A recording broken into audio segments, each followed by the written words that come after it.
me so I can Yes. copy it over. Tell me when you're on. Okay, let me say that was a -8 dB 400 cycle reference tone. I never use that anyways. Say when you on. Run. Okay, today's date, 22nd of November, 82. This is Panorama Cocaine 50/LCAE 248T. David Lomax, your intrepid reporter. We'll start in Washington, D.C. with scene 400, take 1, roll 60 of film and 35 of sound, 25 frame, 50 hertz, 7.5 inches per second, crystal. Bob? Scene number 400. David? Okay, you're all happy. Mr. Hart, what is the United States government's policy towards helping Bolivia to control cocaine trafficking? With the entry into power of the Silas Wasso government on October 10, 1982, we entered a new phase of our relations with the Bolivian government in narcotics control, David. In previous regimes, starting with the Garcia Mesa regime, which took power in mid-1980, we've had a rather difficult time in that regime, a number of members high in the government were actively engaged in narcotics trafficking. That particular phase disappeared with the removal of Garcia Mesa from power in August of 1982. I beg your pardon, 1981. Since that time, we've had a steady improvement. With the entry of the Garcia, let's stop it. It's all right. We'll continue. What is the United States government going to do to help the new government in Bolivia control cocaine trafficking? We're prepared on a step-by-step basis to assist the government with material and with money to interdict drug flows and to begin a massive crop substitution program in the growing areas, which are essentially in the areas called the Yungas in La Paz province and in the Chapare. So what help are you going to give the new government? Well, in the non-drug area, we're preparing now a major bilateral foreign aid program, part of which will be for drug control and crop substitution. This will stretch over several years. The ambassador has been given instructions recently and is negotiating with the government. Many of the resources will not be ours. Many of them, by force of necessity, will have to be Bolivians. The people who carry this out will have to be Bolivian. Some of the communications equipment, the will, which is essential to it, will have to be Bolivian. We believe that as a major consuming country of cocaine, we have an obligation. We hope that other countries, particularly the European countries, who are having growing problems with cocaine, will also join and make this an international effort. I'm very encouraged to note that President Silas, during his inauguration, talked with the presidents of Colombia and Peru about a joint effort among them to try to halt the cocaine. So what sort of actual help is the United States government going to give Dr. Silas's government to stop drug trafficking? Money and people. Money, two types. One, equipment and funding for drug interdiction efforts. That's short term. Longer term will be money to help create new sources of employment, new ways of making a living for the people who are presently on the land growing coca. But I've heard the actual figure mentioned is something like $30 million for the Chapare region. Would that make any difference at all, considering the enormous amounts of money to be made out of cocaine? It's only a start. It won't in itself do the job. What we're really talking about in the elimination of illegal coca cultivation in Bolivia is a job of many years in which enormous amounts of effort and money will be required. That is a start, 30 million. It won't do the job. But we must understand that there are other things. The elimination of coca growing is dependent upon the creation of a totally different economic environment in the coca growing regions. You have to put in roads, you have to put in electricity, school programs, the entire infrastructure, which is presently lacking, needs to be built. Well, how can the United States government expect the Bolivians to try to stop cocaine trafficking unless you're also prepared to help them with an enormous compensation program for the peasantry? Well, because we believe it's in their interest to do it just as much as it is in ours. Cocaine and the cocaine trade has been an enormous political liability to the Bolivian government. The cocaine traffickers were in league with other people who prevented the democratic election from taking place in the form of the inauguration of Dr. Silas in 1980. They have been anti-democratic. They are a cancer in the Bolivian body politic. So we believe it's as much in Bolivia's interest to combat this as it is in ours. We are willing to help. We are not willing to do something like buy the entire cocaine production of these peasants. But remember, cocaine production in Bolivia was not a big problem until about the last 5 years. But surely $30 million to the Chipari region will make no difference whatsoever. 30 million will not do the whole job. We are not foolish to think it will. But it will be a start to development along with money from the IBRD, money from that's the Inter-American Development Bank, money from the World Bank, money from other projects which will give alternative employment opportunities to the farmers. The work of PRODUS, which is a small organization, modest, would deal with crop substitution. Well, why hasn't the United States government put more money into an organization like PRODUS? Well, until now, the conditions did not exist which would have justified anymore. Until we had a government such as Dr. Silas, which was willing to attack this program vigorously, it didn't make sense to put money into PRODUS, which is dependent upon, first of all, government will. Without that, no program will succeed. Do you think the present government can solve the cocaine trafficking? Surely it doesn't even control the whole country. I don't know whether they can solve the thing. What I do know is they have told us that they plan to give it their very best effort. We're very encouraged by what the Bolivian government has told us they intend to do. And as I said before, the reason they intend to do it is because of their own self-interest, not because we, who are the consuming country, have said, this is what we want. It is in the Bolivian national interest to remove this problem for political reasons, domestically, for simple survival reasons. The mafia is a dangerous element, and the mafia and its entire organization, which includes paramilitaries, enormous amounts of money to corrupt the judiciary as well as the executive branch of government. And because Bolivia has become a laughingstock in some places, it's become a pariah in a way in the international community. It is a matter of shame to Bolivians that when their country's name is mentioned, the first thing that comes to mind is drugs. That's not an image that the Bolivian government wants. But how do you answer those farmers who tell us, look, cocaine is an American problem and it earns us 5 times more than any other possible thing we could grow? So is robbing banks.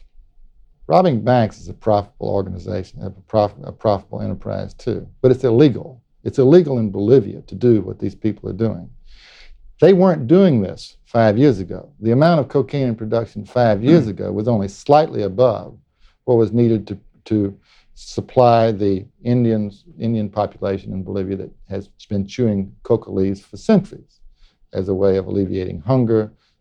These are very poor people. These are very poor people who say, look, if we grow coca leaves, it earns us 5 times more than anything else. That's 5 times may be a bit much, but certainly more than anything else. We believe there are crops that will earn a decent living for these people if the proper infrastructure is in place. Our money and our technical assistance will go to try to put in place that infrastructure so that cultivation of things such as pineapple, palm hearts, there are half a dozen agricultural commodities which will yield a decent standard of living for a campesino family. But surely there's been an organization like that in existence for about 7 years called PRODUS, trying to find alternative crops, and that has failed. And the American government has put very little money into that. Most of the cocaine you see growing today, most of the coca you see in cultivation today, wasn't being cultivated 7 years ago. Most of it has come in the cultivation in the last 3 to 5 years. These people were doing something before then. They were somehow living before they started growing coca. We think that we can find a way for them to live and live decently after coca is no longer cultivated. But surely it's mushrooming all the time now. There's no government control. And the demand is increasing all the time. The picture we have is that in some areas of Bolivia, coca production is probably static or maybe even going down a little bit. What we have is a shifting of production from the area around La Paz or Cochabamba, the Chapare region, perhaps up into the Beni. You have a shifting not only of coca cultivation, but a shifting of processing, which takes this from the leaf through the paste and even into the cocaine hydrochloride, which is the fine white powder substance. Some of it happening entirely in Bolivia now. It used to be that nothing more than paste was exported from Bolivia and it went to other places, particularly Colombia, for the final processing. So you have Bolivia stepping up in the value-added business of cocaine production. But, as I said before, we have no illusion that the fight against cocaine is going to be short or easy. It is a very complex problem. We recognize it. The Bolivian government recognizes it. We have to make a start, and the sooner the better, in fighting it. It's vital for Bolivia. Is it a problem that can be solved? Over time, I think that the solution, the final solution of this problem will involve efforts both on the demand side and the supply side. Could I just interrupt you just for a minute? Just about to make a point which Okay. Camera roll number 61, scene 401. Do you think the problem can be stopped? yes, I do. It will take a long time. It will take a lot of money. It will take a very, very strong effort on the part of the Bolivian government and on our part. The problem can't be solved simply by the supply side. Elimination of coca growing areas in Bolivia will not be the final solution to the problem. We must also work on the problem of demand in the consuming countries. It does no good to snuff out production in one area if it merely is replaced by production in another area. So we have to work both sides of the equation. But why is it that the United States government spends such a small proportion of its drug budget in a country like Bolivia and such a large proportion on all the electronic countermeasures of Florida? Well, I can't really answer that because the decisions are made by people other than the State Department on this. But what we've had trouble in the past doing is putting together programs in producer countries where we had a fairly strong suspicion, at least, that the money spent would achieve what we wanted to do. We've had a program going, for example, in Peru for several years now, which is very difficult to put together. With the full cooperation of the Peruvian government, it's now making some progress. It's called the Upper Huallaga program. And the idea is to substitute other crops for coca production in a major coca growing region in Peru. It's slow sledding, very slow, very difficult politically for the country and where it's taking place. And the results are difficult to evaluate. So it's been mainly a question of putting together complex programs. It takes a long time. How do you answer those farmers who tell us that the American attitude towards this problem is rather like the American attitude towards Vietnam, that they see it in terms of something that can be solved by technology and don't appreciate it as a very complicated social problem? Well, I don't know that that was the American attitude toward Vietnam. I know it's not the American attitude toward drugs. We know that what finally happens in drugs depends on what happens with the people involved. We've gone slowly, in part because we didn't have the right people to work with. But it's a very strong feeling in Bolivia that the Americans think that they can just put up planes and electronics and radar and helicopter gunships and that will solve the problem in itself. That might do something on interdiction. That doesn't do much on crop control and substitution.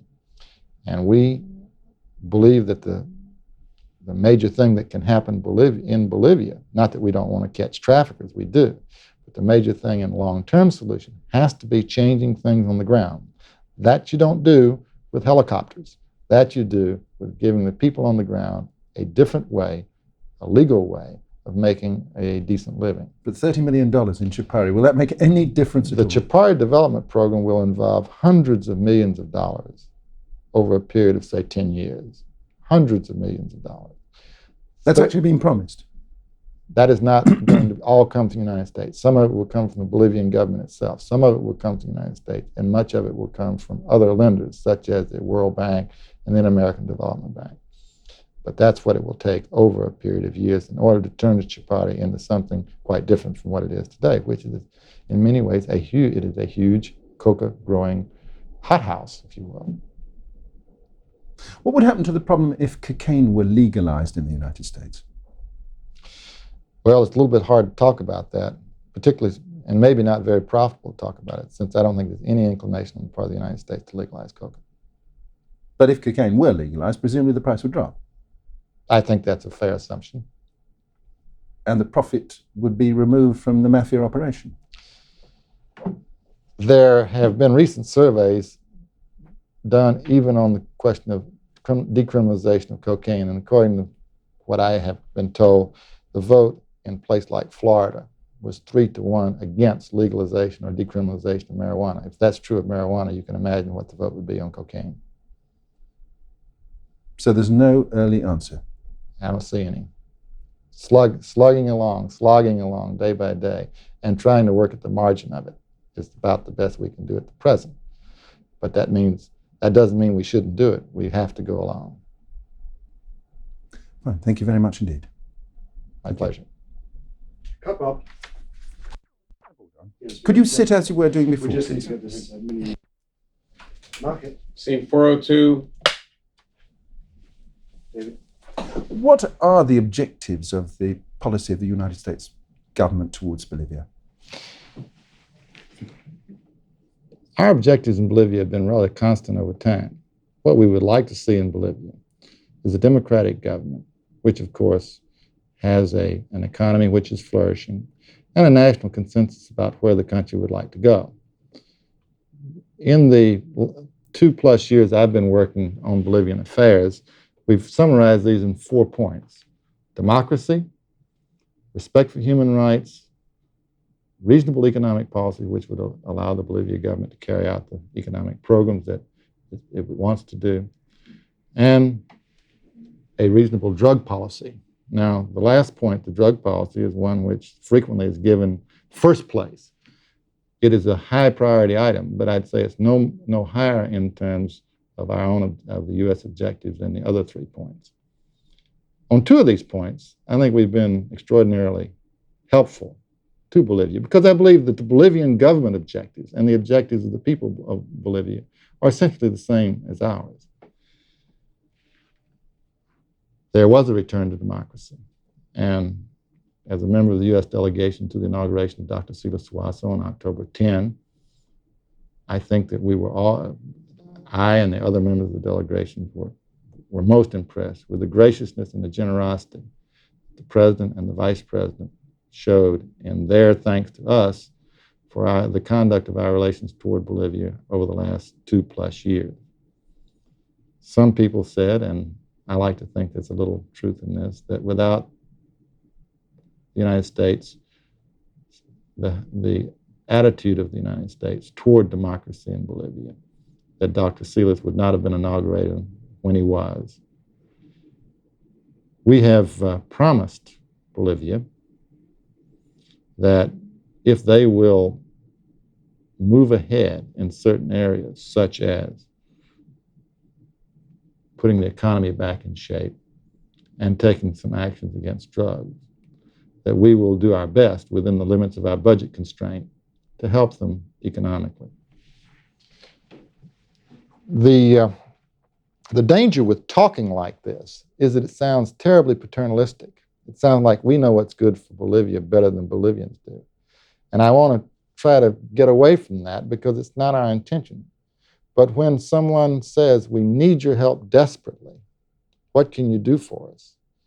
I think it's only fair and only honest to say we can do certain things if you will give us the kind of imagery and the kind of policies we can work with. Because in the question of providing aid, for example, it's not just the executive involved. Our ability to provide aid is terribly influenced by attitudes in the Congress, by what appears on the television and in the printed media. If the image of Bolivia is negative, our ability to get resources for Bolivia is quite limited.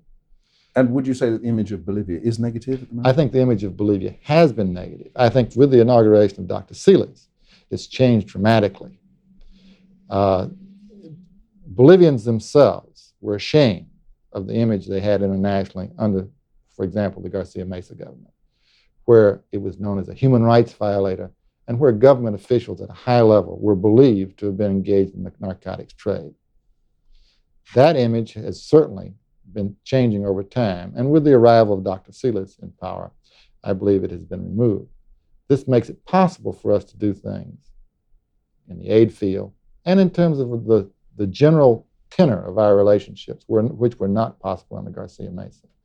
Let me make a further comment on the political evolution in Bolivia, and that is we worked reasonably closely with General Torello when he was in, and he laid the groundwork for the eventual return to democracy. And we were trying to establish, and had made some progress in establishing, a reasonable working relationship with General Vildoso in his brief time in office. This was a progression back toward democracy, and our relations with Bolivia improved pari passu as this occurred. In the question of human rights, where there were systematic violations of human rights under the Garcia Mesa government, these violations became less and less frequent under the ensuing governments, and I think human rights violation as more or less a policy, a way of operating of the government, disappeared. Human rights violations continue to occur from time to time in Bolivia. This is not through government policy, but simply because some individual exceeds his authority. This is the kind of thing that... You were saying it's no longer a centralized policy. That's right. It's not a centralized policy. And under Dr. Silas, we've heard few, if any, charges of government abuses of power. Maybe a sergeant or a lieutenant, or maybe someone else in the police or in the military from time to time abuses someone's civil or human rights, but not because the government wills it. Fine. Thank you very much. Come on. Good. Have we got enough?